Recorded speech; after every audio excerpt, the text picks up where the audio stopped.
Bon, chers amis, bonjour et bienvenue à cette deuxième journée de notre congrès, cette deuxième journée complète qui se lance avec le soleil dans le ciel et le Seigneur dans nos cœurs après toute une nuit d'adoration. Et pour la conférence de ce matin, quand je pensais qu'est-ce que je vais parler, eh bien, l'Église a tout donné cette année, dans le sens qu'on est dans une année jubilaire, comme vous savez bien, une année dédiée à l'espérance. La Sainte Église, notre Mère, nous appelle de se lancer à la suite du Christ, justement en creusant en nos cœurs notre compréhension et notre participation dans l'espérance. Et d'où le titre de ce matin, l'Eucharistie et l'espérance. Je ne sais pas pour vous, mais l'espérance, c'est un de ces mots que on entend comme des chrétiens beaucoup, mais peut-être la foi et la charité, on saisit plus facilement, plus directement. La foi, c'est ce que je crois, ce que nous croyons, et la charité, c'est bien cet amour qui est répandu dans nos cœurs, qu'on est appelé à donner à Dieu, et puis, à partir de l'amour que nous recevons de Dieu dans le Christ, partager avec nos frères et sœurs. Mais l'espérance, c'est peut-être un petit peu plus mystérieux. Et donc, je suis reconnaissant que l'Église, justement, attire notre attention à cette troisième vertu théologale qui a, en fin de compte, beaucoup à nous dire. Par exemple, hier, j'ai appris déjà une chose nouvelle, c'est que la couleur de l'espérance, c'est vert. Ça fait toujours plaisir aux Irlandais. Mais on espère justement qu'on peut aussi aller plus loin que juste les couleurs ce matin. Pour nous aider, j'espère justement développer l'enseignement avec l'aide de l'encyclique de Benoît XVI, Spe Salvi, une encyclique, si vous n'avez pas encore lu, qui n'est pas très long, mais vraiment très riche, très, très nourrissant et vraiment un outil pour servir justement cette année jubilaire sous la rubrique de l'espérance que je vous conseille. Et ce matin, avec son aide, on va développer un peu plus cette idée de l'espérance. Après, j'espère, après avoir fait un tour sur cette idée de l'espérance, de regarder un cas concret dans la Bible, dans l'Évangile. Nous voyons justement l'espérance à l'œuvre et toute la particularité de cette vertu si beau. Et puis enfin, de voir, bien sûr, comment cette espérance vit et prend élan par le mystère de l'Eucharistie, de Sainte Eucharistie. Mais d'abord, peut-être juste pour souligner, en fait, c'est peut-être providentiel que nous parlons de l'espérance, que notre année jubilaire soit sous la rubrique de l'espérance. Parce que je pense que ce que l'espérance porte et a à donner répond d'une particulière difficulté et un particulier blocage de nos contemporains. Vous voyez, dans l'histoire du salut, l'histoire de l'Église, on a tout l'Ancien Testament et puis le Seigneur, le Verbe incarné, Jésus, qui arrive et qui est la plénitude de la révélation. Et donc tout est donné, mais l'Église va quand même continuer de développer, de toujours aller plus profondément à l'intérieur de cette révélation qui est donnée dans la personne de Jésus. Et chaque époque de l'histoire porte une difficulté ou une question qui permet justement l'Église à creuser plus profondément dans ses ressources, dans cet évangile unique, pour reprendre et porter quelque chose à ce monde toujours guetté par le mal et par le péché. Tout est donné, mais on voit que les difficultés ne sont pas toujours les mêmes. Il y a un théologien du XXe siècle qui a, de manière schématique, nous aider à peut-être apercevoir quelque chose de cela. Il a pris cette histoire de l'Église, l'histoire du salut depuis le Christ, en 3 époques, et dit que chaque époque a une question un peu différente. L'intégralité de l'Évangile, le cœur du message demeure toujours le même. L'homme créé par Dieu, tombé par le péché originel, a besoin d'un sauveur qui nous vient dans la personne de son Fils, qui va nous relever et nous sauver par sa mort et résurrection. Ça, on n'a rien ajouté ni à enlever. Mais, comme je disais dans l'histoire, peut-être il va nous conduire de sortir des dimensions différentes. Donc, ces 3 époques, il parle d'une époque des pères, le premier temps, où justement la puissance de l'Évangile et l'annonce qui va être efficace à répondre à un besoin, une recherche du cœur de l'homme, eh bien, ça va être juste tout simplement le message de la résurrection. Le Christ qui a vaincu la mort.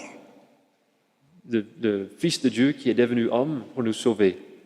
Parce que le problème dans le cœur de l'homme et dans la culture, avant que cette nouveauté absolue de la résurrection surgisse, rien de tel a été entendu ni attendu avant la résurrection de Jésus. Et donc, le questionnement, c'est bien la grande question de la mort et la fatalité, le destin, que l'homme il est sous cette emprise de la mort, et quoi qu'il fait, il ne peut pas échapper. Et des différentes religions qui n'ont pas cette plénitude de la lumière qui vient par le peuple choisi, et puis le Christ, ils vont essayer de reprendre à leur manière, en parlant des cycles, le monde tourne, et le mieux qu'on peut espérer, c'est de peut-être revenir encore sur une vie terrestre, ou simplement d'être désigné dans la Hadès, c'est-à-dire la demeure des morts, comme sorte d'ombre, plus vraiment vivant. Et donc la résurrection vient comme un choc. Et donc, avec la puissance de ces chrétiens, ces apôtres qui ont vécu la puissance de la résurrection, et par la nouveauté de leur vie, vont convaincre le monde. Ce monde dur, ce monde endurci sous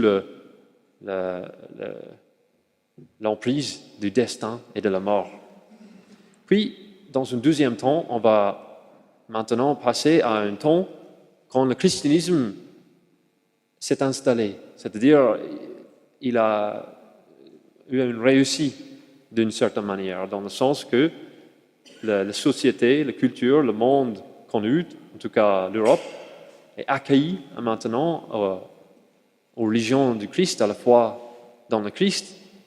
Et donc, bien que la résurrection, la mort et la résurrection, ça demeure bien sûr le même cœur de la foi, eh bien, notre attention va peut-être être sur un autre point, une différente question. Et lui, il dit, en général, que cette question, c'était la question du péché et de justice, de justification. Moi, qui suis chrétien, qui vis dans un monde chrétien et qui baigne dans une culture chrétienne, eh bien, comment le Christ me rend juste et renouvelle à l'intérieur de moi cette vie qu'il est venu donner. Et c'est une question très raffinée, qui va au cœur de cette problématique du péché. Mais on voit aussi que en fait, les choses ont éclaté autour du temps de réforme, avec Luther et son révolte. On a vu que peut-être les réponses n'étaient pas tout à fait ce qu'ils en devraient être, et lui, qui s'est trompé, c'est sûr, mais en même temps, exprimer une difficulté de cet questionnement du cœur de l'homme à recevoir l'Évangile. Et donc l'Église va encore de nouveau plonger dans ses entrailles, dans son cœur, et répondre à cet questionnement de l'époque de la Réforme et nous donner l'enseignement qu'il fallait, de nous aider à continuer à cheminer avec le Christ. Mais puis, troisième temps, notre temps, le temps moderne. Je ne sais pas pour vous, mais moi, j'ai grandi en Irlande avec une éducation chrétienne et avec toutes mes amies et la famille qui va à la messe, qui sont formés dans une éducation catholique, l'enseignement catholique. Et tout à coup, à peu près le temps que moi j'ai 18 ans, tout commence à s'effondrer. Et moi, qui, par la grâce de Dieu, le foi que Dieu est là, qui nous aime, que le Christ est le Fils de Dieu, mettait toujours une sorte d'évidence, une grâce de la foi. Mais pour beaucoup de mes amis, beaucoup de nos contemporains, ils ont rejeté cette pratique, cette éducation dans laquelle ils ont été baignés, et de maintenant revenir vers eux, qui ont reçu toutes les mêmes idées, tous les mêmes enseignements, toutes les mêmes expériences que moi, ils sont un peu anesthésiés, le cœur dur. Ça, on sait, on connaît déjà ce que vous allez nous dire, et on n'est pas intéressé. La résurrection, la mort, c'est comme vous savez, quand il y a quelqu'un à l'hôpital, il est branché, le médecin veut regarder comment fonctionne son cœur, et il y a le qu'il est bien avec nous. Eh bien, en parlant de ces choses, c'est un peu comme le truc qui fait, tu vois, ça ne registre pas. On parle de résurrection, ça ne registre pas. On parle du péché et du mal qui vont les conduire dans la douleur et dans la souffrance, ne registre pas. On a entendu cela, on sait qu'est-ce que c'est. Nos cœurs sont durs, nos oreilles sont fermées. Et là, donc, cet homme, il dit que justement, le problème de notre temps, c'est une crise du sens. Une crise du sens et par derrière aussi une quête du sens. Parce que même si ils ont déjà tout entendu, s'ils croient savoir de quoi s'agit-il, eh bien, il ne peut pas échapper le fait que, comme Saint Augustin dit, Seigneur, tu nous as fait pour toi-même, et notre cœur est sans repos, tandis qu'il ne demeure pas en toi. Et donc, on est dans cette période qui est le défi, c'est la perte du sens et la quête du sens. Mais la bonne nouvelle, frères et sœurs, c'est comme nous savons, le Christ est toujours, et l'Évangile est toujours à la mesure du cœur de l'homme, et toujours à la mesure des questions les plus profondes dans le cœur de l'homme. Et donc, en plongeant encore de nouveau, justement, je pense, avec cette idée de l'espérance, eh bien, le Christ porte le salve, le médicament que notre culture a besoin d'entendre pour se réveiller et encore de nouveau découvrir la puissance, la réalité, la joie de la résurrection, de Christ ressuscité. En fait, j'étais très content. On a commencé notre congrès avec la messe de dimanche soir. C'était le Père des Planches, Père Michel, qui donnait l'homélie. Et si vous vous rappelez bien, l'évangile était de bon samaritain, n'est-ce pas? Et il dit, moi, ça me fait 37 ans que je suis prêtre, 37 ans de sacerdoce, et jamais je n'ai eu une personne qui vient me demander, Maître, qu'est-ce que je dois faire pour avoir un héritage de vie éternelle? Vous vous rappelez de cela? Eh bien, moi, j'ai le banane, parce que je dis, eh oui, c'est exactement cela. C'est exactement cela que l'espérance vient ouvrir et reprendre. Parce que la vie éternelle, en est fait pour. Et si notre cœur n'est pas capable d'entendre ce message, eh bien, il y a un obstacle à enlever. On ne peut pas avoir mieux. Mais notre culture, en étant submergée par cet nihilisme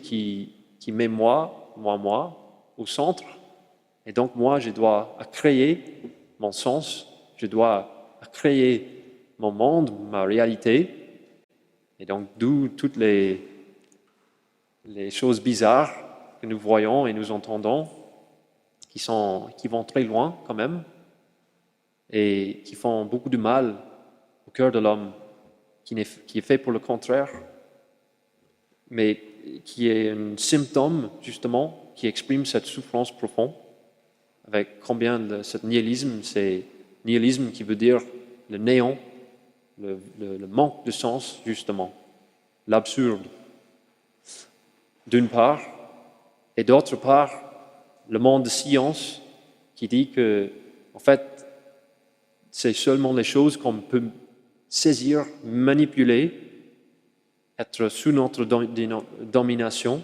par notre raison scientifique, qui a un sens, qu'on peut compter, peser, mais puis on voit glisser entre nos doigts, eh bien, tout ce qui est le plus profond, tout ce qui est le plus réel, en fin de compte, dans notre vie humaine, qu'on ne peut pas justement mesurer, qu'on ne peut pas calculer avec les méthodes scientifiques, et donc échappe à ce qu'on peut dire comme ça c'est vrai et ça c'est faux. Il dit non, non, non, tout votre langage là de religion, de vérité, ça ne veut rien dire, ça manque du sens, et donc on est vraiment perdu, on est sans boussole. Donc voilà le contexte, mais comme je disais, le Seigneur, le Christ, est toujours, et son évangile est toujours à la mesure du cœur de l'homme et ses enjeux. Et je pense que l'adoration eucharistique est véritablement le médicament par excellence, la réponse par excellence que le Christ vient porter à notre temps, pour nous et nos contemporains. C'est intéressant. En fait, si on regarde l'histoire, l'adoration eucharistique telle que nous le vivons aujourd'hui, telle que nous cherchons de partager partout par la mission de missionnaire de la Sainte Eucharistie, c'est assez nouveau. C'est Saint-Pierre Jules Aymar. Ça existait avant, bien sûr, avec différentes dévotions, mais dans un contexte particulier, pas tout à fait comme aujourd'hui. Donc on voit justement ce développement, ce déploiement de mystères toujours crus, toujours connus, c'est-à-dire Jésus 100% réellement là dans l'Eucharistie, mais dans nos jours, lui, qui sort, qui vient près de nous, qui veut que nous le voyions sous le voile eucharistique, en passant du temps auprès de lui et dans une solidarité l'un après l'autre dans le temps. Ça, c'est nouveau. Ça, c'est nouveau. Et justement, je pense, une profonde réponse de l'Esprit Saint à cette problématique de quête de sens, parce que on peut beaucoup dire, on peut beaucoup faire, et il le faut. Il faut porter l'annonce à notre culture, il faut présenter par notre action, par notre charité concrète, le fibre de l'évangile, de la bonne nouvelle. Mais en fin de compte, si on a perdu le goût de la vie, si on a perdu le sens de la vie, justement, le Père Michel qui dit « Après 37 ans, personne ne me demande pour la vie éternelle », eh bien, c'est justement l'expérience du Christ. C'est l'expérience que, sans doute, tant d'entre vous ont vécu quelque chose de ce mystère devant Jésus qui vient toucher direct, et fait goûter à ce vin de Cana que seul lui peut donner et qui réveille, qui ouvre les yeux, qui ouvre le cœur, qui commence à faire battre encore et donner soif, donner envie de cette vie éternelle. Et donc ça, c'est un peu le contexte pour de creuser cette idée de l'espérance.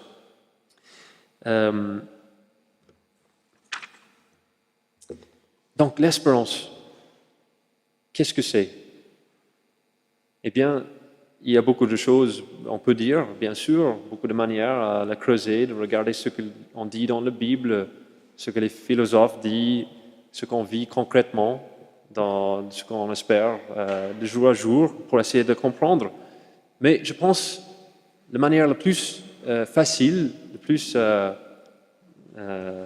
qui va nous aider davantage, c'est justement de le voir en profil vis-à-vis de ces deux autres grands mots qu'on utilise très souvent, la foi et la charité. Donc foi, espérance, charité, les trois vertus théologales. Vertus théologales, c'est-à-dire des puissances que Dieu donne lui-même et va déployer dans notre vie, dans notre être, pour nous conduire jusque lui. La foi, vient se greffer sur notre intelligence, notre intellect. Par la foi, on est mis en contact avec la vérité, et la vérité complète. Et donc, on est donné par le catéchisme, par la révélation, toutes les données de la foi, mais après, c'est aussi par notre vie, par nos actes de confiance, que cette foi va se déployer en devenant plus en plus vraiment des nouveaux lunettes, que je vois, Seigneur, la vérité, et donc je le vis. Et l'aboutissement de cette foi, c'est bien sûr la vision. Quand nous arrivons dans l'au-delà, cette vie éternelle, et avec la grâce de Dieu, au ciel, et on voit Dieu et notre cœur, notre intellect, en tout cas, est satisfait. Foi. Charité. Charité, c'est cette vertu qui vient rejoindre notre volonté. Notre volonté qui est cette puissance en nous qui nous pousse en avant, qui nous fait poser les choix, notre libre arbitre aiguisé par le bien. Et le bien, comme on entend des docteurs dans l'Église, est bonum diffusum sui. Bonum diffusum sui, c'est-à-dire comme le soleil. Le bien se donne. Le bien ne peut pas faire autrement. Le Seigneur, qui est le bien total, suprême, infini, il ne peut pas faire autrement que donner. Et donc, de plus que la charité s'empare de notre volonté, et bien de plus que nous sommes transformés à son image, et nous devenons comme une sorte de petite étincelle du ciel sur la terre, une sorte de feu qui consume, qui embrase tout autour de lui, et qui va entraîner son milieu avec lui dans cet élan, cette puissance dans le bien. Qu'en est-il alors de l'espérance? Parce que les théologiens, ils parlent de l'intellect, ils parlent de la volonté, comme étant ces deux puissances spirituelles dans notre âme qui nous rend comme l'image de Dieu. Mais il semble que les places sont prises. Donc l'espérance, où est-ce que nous allons le ranger? Justement, je pense que l'espérance, son particularité, a du lien avec le cœur. Le cœur, qui est un mot plutôt biblique et qui parle de cet tréfonds de la personne, ce lieu où tout est dans une sorte d'unité, le plus profond, et à partir de lequel on découvre la personne dans sa vérité, qui il est.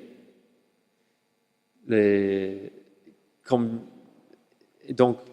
les théologiens, ils vont pas le séparer, vous voyez? On a l'intellect, on a la volonté, mais le cœur, c'est un peu comme une sorte de... Vous voyez, on a ces cercles que des fois on fait en mathématiques, et il y a des choses qu'on met dans ce case, et il y a des choses qu'on met dans ce case.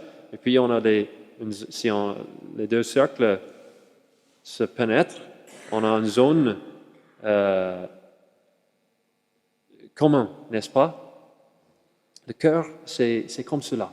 C'est ce lieu où il y a justement une connaissance, pas tout à fait la même que le foie, peut-être, et une élan vers le bien, mais qui n'est pas justement la volonté qui pose ses choix. Le mot qu'on utilise, c'est le désir qui vient du cœur.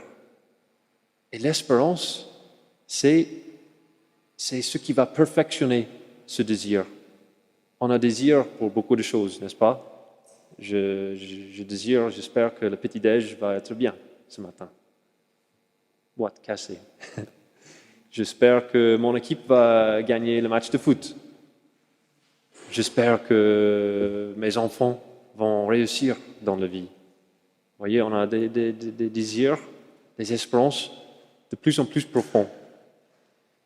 Et c'est dans ce lieu, justement, du cœur, où on va découvrir la particularité de l'espérance. On peut le voir aussi, mais on voit qu'en même temps, c'est difficile à saisir, c'est difficile à séparer. Et on peut voir une analogie aussi avec nos sens. On a le oui, vous êtes en train d'exercer, et aussi le vu, qui sont comme deux sens par lesquels nous apprenons, n'est-ce pas? Ils sont très impliqués avec l'apprentissage, d'apprendre. Et donc, on peut voir une analogie avec le foie. On entend, Saint Paul dit que le foie vient de ce que nous entendons. Et l'aboutissement de cela, comme on a dit, c'est le vu. On entend, on comprend, et puis on voit. Et donc, on voit une sorte de lien entre ses sens et le foie. D'autre part, on a le goût et l'odorat. L'odorat que peut-être aussi vous êtes en train d'exercer maintenant dans ce chapelle des bonnes odeurs. Eh bien, ces deux sens, on peut voir un lien plus avec la charité. On dit que la charité, c'est comme un feu qui consomme, qui pousse vers le bien, qui va nous mettre en union avec le bien.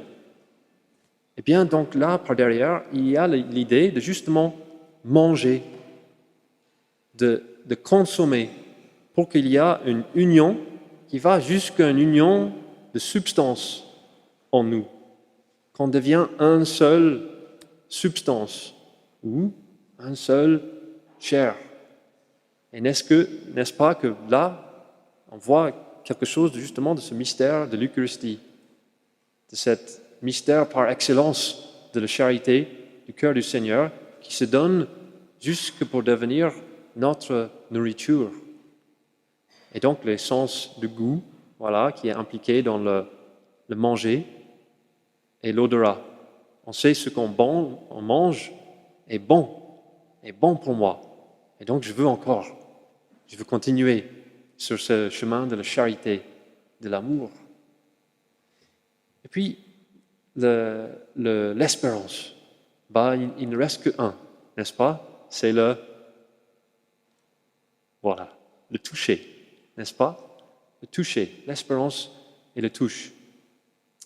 Eh bien, un des grands philosophes de l'Antiquité, Aristote, disait que le toucher, c'est un sens intéressant parce qu'il a une particularité dans le sens qu'il rejoint. Il y a quelque chose de touché dans tous les autres sens. Le toucher, c'est comme le sens fondamental. Pourquoi? Parce que c'est l'idée de contact avec le vu, il y a des photons de lumière qui viennent toucher mon rétina, et après, voilà, mon cerveau fait la magie, et je vois. Ou il y a, comme maintenant, les vibrations dans l'air, j'entends, ça entre dans mon apparatus qui va le traduire dans le langage que je comprends. J'espère en tout cas. Et donc une idée de contact, encore avec le goût et l'odorat, c'est la même idée. Mais le touche, il est la base. Il est la base qui n'a rien d'encore ajouté, mais en particularité qu'il est à la fois en contact, nous, on sent nous, en touchant, on sent nous, et les choses que je touche. Quand je touche, je suis conscient de les choses que je touche, je sens la chaise, mais en même temps, je suis conscient que c'est mon corps qui touche la chaise. Donc il y a une sorte de... Ça garde cette face-à-face, cette altérité. Les deux sont présents dans le toucher. Et donc on voit le cœur, justement. Comme on a dit, ces deux cercles qui se pénètrent et qui gardent un de chaque côté dans un ensemble. Et donc, le cœur, c'est comme dans notre vie spirituelle, le lieu où le ciel et la terre se touchent. Le ciel et la terre sont rassemblés dans notre cœur. Et ça, c'est important pour notre espérance, notre question d'espérance ce matin. Et un peu aussi ce dont nous avons apporté à nos contemporains. On espère Dieu. Et nous qui avons eu la grâce de la rencontre du Christ, de la foi, de vivre de la foi, on sait voilà, qu'on désire Dieu, on est fait pour lui, et donc on fait tout pour continuer sur ce chemin. Mais peut-être, et ça peut être vrai pour nous aussi, des fois il peut y avoir cette inquiétude, mais est-ce que c'est juste moi et Dieu, chacun comme des individus, ou est-ce que Dieu veut justement nous ramener dans un ensemble vers lui?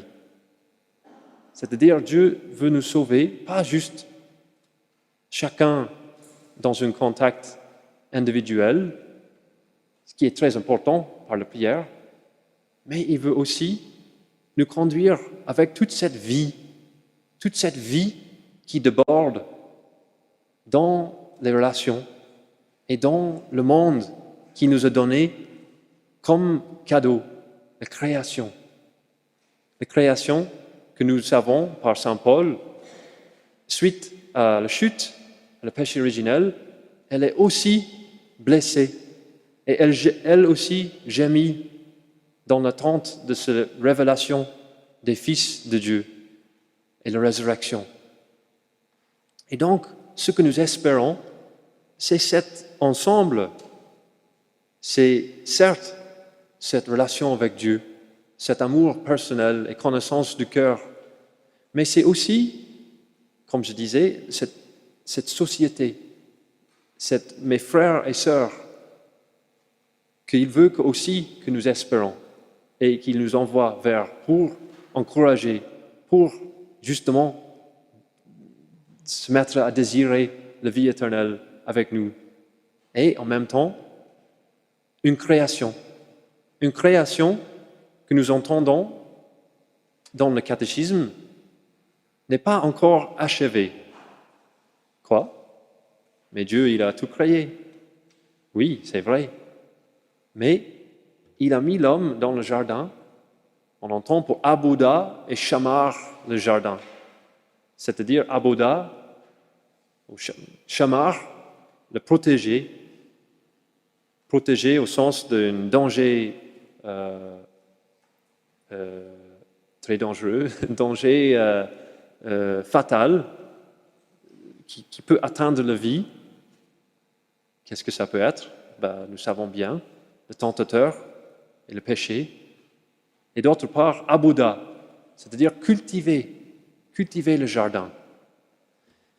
Le catéchisme nous dit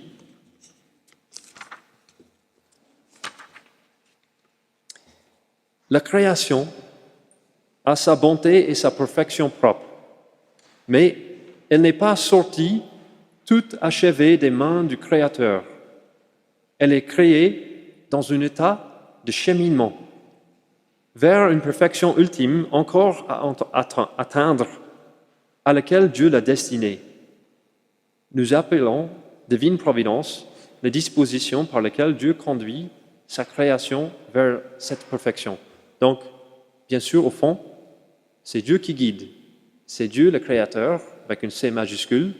C'est Dieu qui, par sa providence, avec une P majuscule, déploie cet achèvement. Mais le catéchisme continue. Dieu est le maître souverain de son dessein. Mais, pour sa réalisation, il se sert aussi du concours des créatures. Ceci n'est pas un signe de faiblesse, mais de la grandeur et de la bonté de Dieu Tout-Puissant. Car Dieu ne donne pas seulement à ses créatures d'exister, il leur donne aussi la dignité d'agir elles-mêmes, d'être cause et principe les uns des autres et de coopérer ainsi à l'accomplissement de son dessein. Continue, paragraphe 307. Aux hommes, Dieu accorde même de pouvoir participer librement à sa providence, en leur confiant la responsabilité de soumettre la terre et la dominer. Dieu donne ainsi aux hommes d'être cause intelligents et libres pour compléter l'œuvre de la création, en parfaire l'harmonie pour leur bien et celle de leur prochain. Coopérateurs souvent inconscients de la volonté divine, les hommes peuvent entrer délibérément dans le plan divin, par leurs actions, par leurs prières, mais aussi par leurs souffrances. Ils deviennent alors pleinement collaborateurs de Dieu. Et puis, plus loin dans le catéchisme, 1049, mais l'attente de la terre nouvelle, loin d'affaiblir en nous le souci de cultiver cette terre, doit plutôt le réveiller. Voyez là quelque chose de cette idée d'espérance. On espère Dieu, la vie éternelle, mais aussi une terre nouvelle. Une terre nouvelle, c'est-à-dire avec tout ce qui vient avec, et à laquelle il nous envoie et nous appelle à ouvrir avec toute notre, on a entendu, cause intelligente, libre, tous nos talents, tout ce qui donne sens et tout ce par lequel Dieu, qui est la source infinie de tout cela, vient me toucher, me nourrir personnellement dans ma vie, dans mon histoire, dans mon contexte, et qui va déborder jusque dans cette vie éternelle. Je continue. Le corps de la nouvelle famille humaine y grandit sur notre terre, qui offre déjà quelques ébauches du siècle à venir. C'est pourquoi, s'il faut soigneusement distinguer le progrès terrestre de la croissance du règne du Christ, ce progrès a cependant beaucoup d'importance pour le royaume de Dieu, dans la mesure où il peut contribuer à une meilleure organisation pour la société humaine. Car tous les fruits excellents de notre nature et de notre industrie que nous aurons propagés sur terre selon le commandement du Seigneur et dans son esprit, nous les retrouverons plus tard, mais purifiés de toute souillure, illuminés, transfigurés, lorsque le Christ remettra à son Père le royaume éternel et universel. C'est quelques paragraphes très riches, frères et sœurs, très riches, mais ce que je veux attirer votre attention, c'est justement là où l'homme, dans notre temps, souffre, et là où il est parti loin, dans la mauvaise direction, c'est-à-dire une sorte d'idolâtrie du progrès, de l'humanité, qui par sa propre raison, sa liberté absolue, doit faire un ciel sur terre. On sait à quoi ça aboutit. Avec, dans l'histoire, les révolutions, et puis françaises, marxistes, etc. Mais au fond de l'homme, dans son cœur, il y a ce cri, je pense, qui est est-ce que ma vie a un sens? Est-ce que j'ai quelque chose à contribuer qui porte à la vie éternelle? Et nul autre que moi a donné. La réponse à cela, frères et sœurs, je pense qu'on doit donner juste en entendant le catéchisme, c'est oui. C'est oui. Dieu a confié et a mis en vous, à chacun de nous, des talents, une particularité que personne d'autre peut remplacer. Et donc, à vous de le déployer. Le drame, c'est qu'on se saisit comme des Prométhéeus, c'est-à-dire, je vois Dieu comme ce qui fait obstacle à cela. Notre progrès ne peut que se faire en jetant Dieu du trône. Et voilà toute la maladie, voilà tout le drame de notre temps qui a conduit à cette Dieu est mort à la fin, qui est omniprésent dans notre culture, même s'ils ne le chantent pas par leur choix, par l'ambiance dans laquelle Baignons, c'est ça. Mais d'où la puissance de l'espérance. Pour les cœurs qui sont prêts à entendre l'appel de l'Évangile à la conversion, certes, à reconnaître ma faute, mon besoin de conversion, mais aussi une grande affirmation de l'homme et cette espérance que Dieu me veut et veut dans une vie avec lui, une vie éternelle, mais aussi de cultiver cette terre, de participer à cet achèvement de la création dont Dieu est l'architecte principal, mais nous, par ce mystère de liberté et la grâce, chacun, s'il vraiment prie, s'il écoute le Seigneur et s'il cherche à se donner par ce désir pour ce qui est vraiment en lui, eh bien, il va déployer l'espérance dans le monde. C'est un grand projet. Je pense que c'est magnifique, la couleur verte de cette espérance. Mais qui reste toujours quand même un mystère. Parce que, comme nous savons, eh bien, l'histoire n'est pas juste une marche de progrès, automatique vers le ciel. Non. La salut vient de Dieu seul. Et même à la fin du temps, comme nous savons, il va être plutôt un effondrement. Mais, mystérieusement, comme on l'entend, dans la terre nouvelle et le ciel nouveau et la terre nouvelle, tout ce qui était authentique, que l'homme a pu contribuer, on va retrouver d'une certaine manière difficile à imaginer. Et donc le Seigneur nous dit, quelque part, oui, en fait, il y a une sorte de... c'est ce que Dieu peut sauver. Mais, mon enfant, je vous envoie quand même d'y aller avec tout ce que vous êtes et tout ce que vous avez, à déployer votre espérance. Parce que malgré le fait que, avec l'Antichrist et voilà, le fin du monde qui, on sait par la révélation, va passer par là, en même temps, je conduis l'homme et je conduis le cœur des hommes et leur société qui, s'ils m'écoutent, s'ils restent fidèles, s'ils espèrent et laissent déployer en eux tout ce que je espère pour vous. Voilà ce qui se trouve au cœur de l'homme et pourquoi l'espérance est si nécessaire à faire grandir ce cœur vers le ciel de terre nouvelle et le ciel nouveau. Donc ça, c'est un peu le grand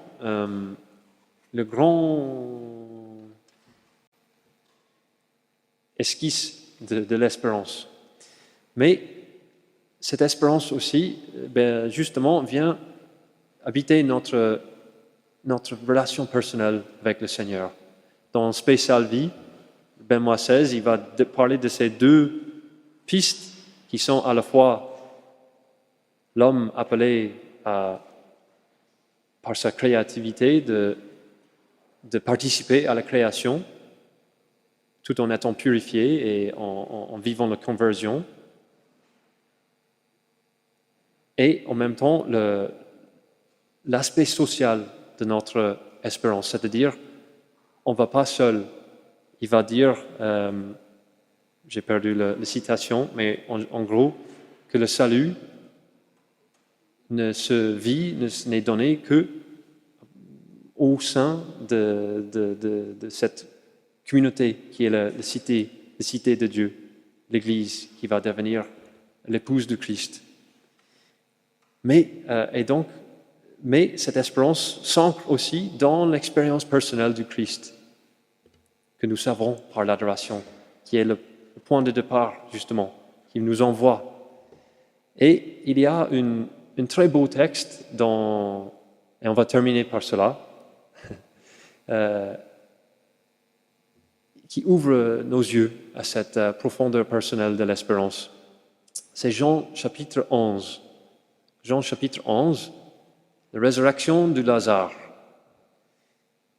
Quand Jésus il est en Judée et les deux sœurs Marthe et Marie ont envoyé un message à Jésus pour dire que Lazare il est en grande difficulté, il risque de mourir, donc venez au plus vite.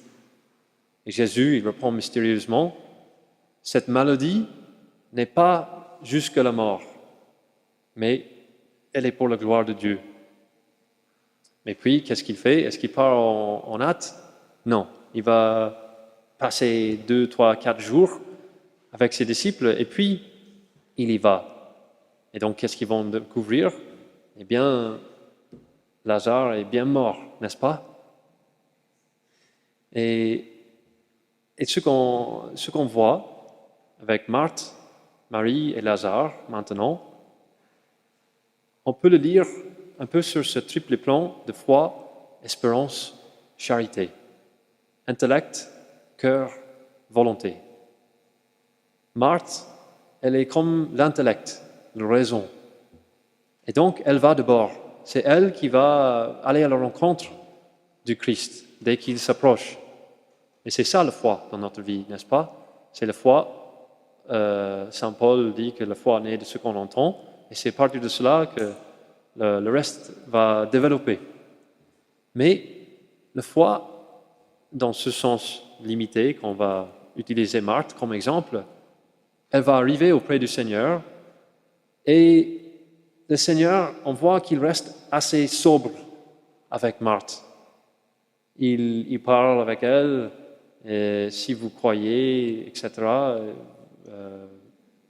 Bon, j'oublie exactement ce qu'il dit, mais la tonalité est assez sobre, assez magistrale. Il enseigne. Et voilà, la foi qui a besoin d'être enseignée pour grandir. Et la foi de Marthe, elle est toujours trop générale pour ce qui plaît au cœur du Seigneur.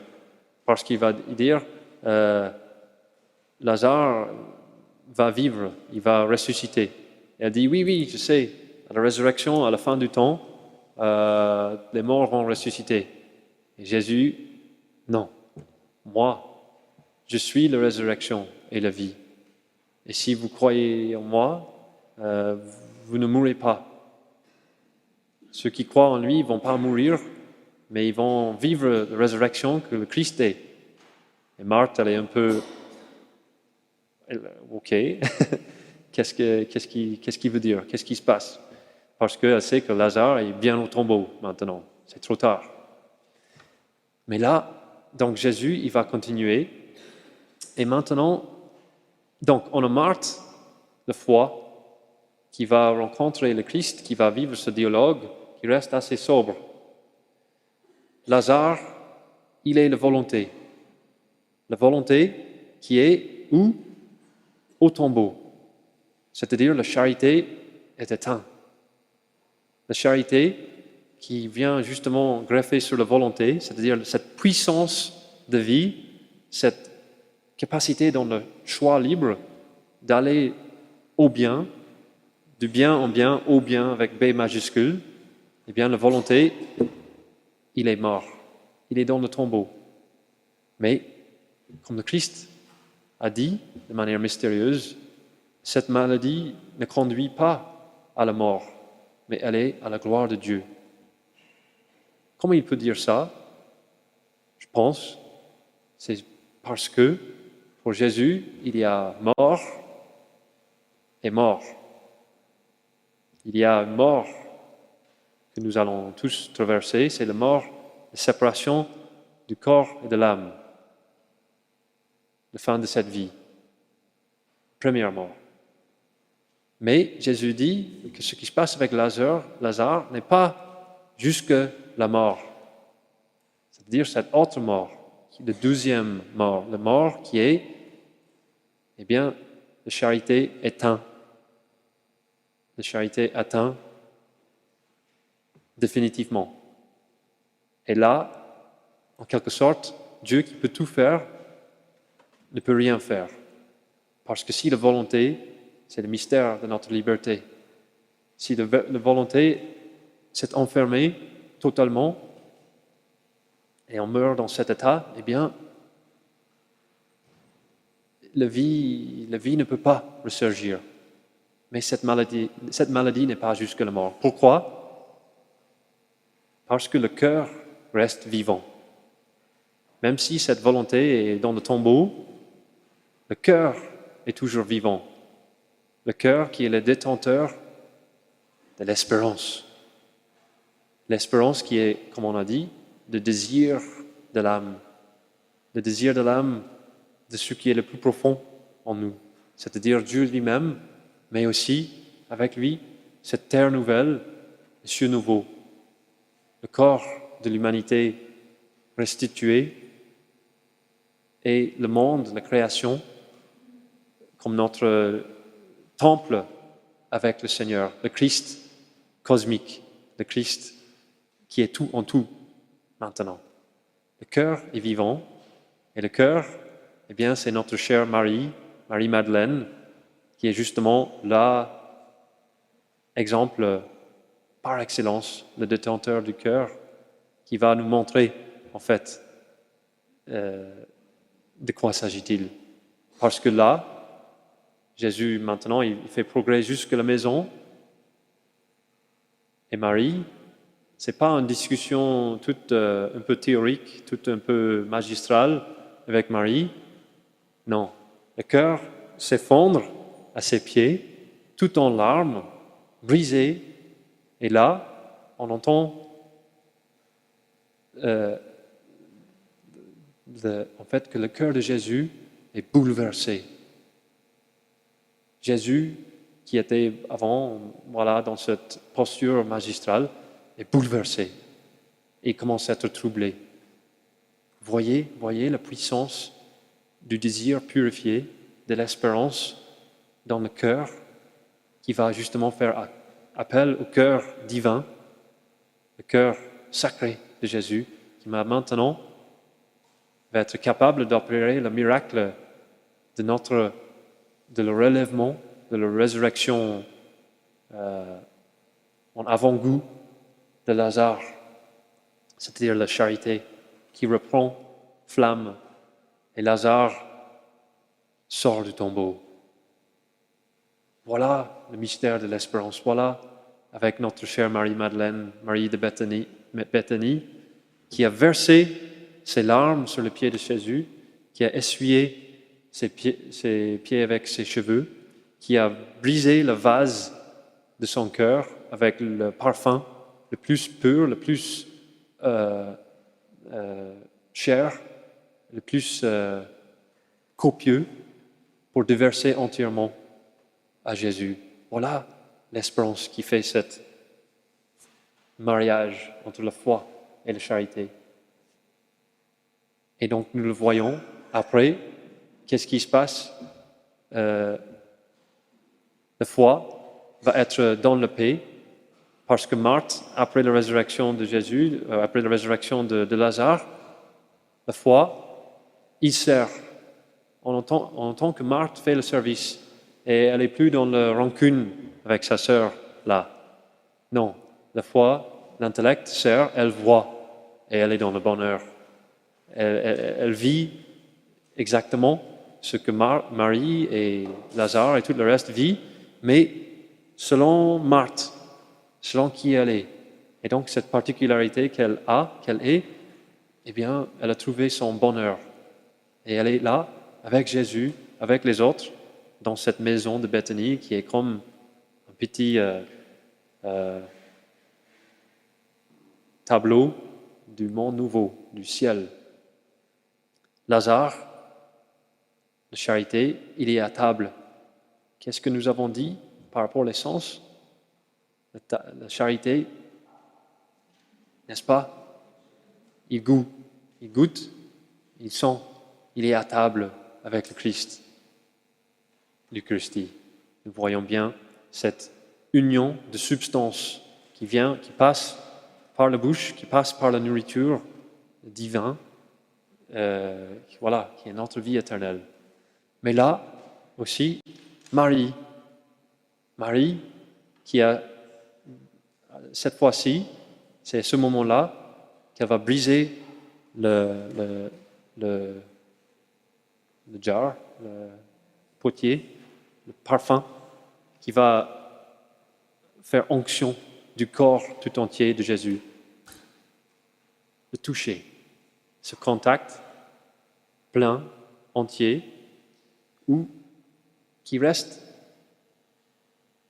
l'un et l'autre. Vous voyez, on a ce double mystère dans la foi d'union.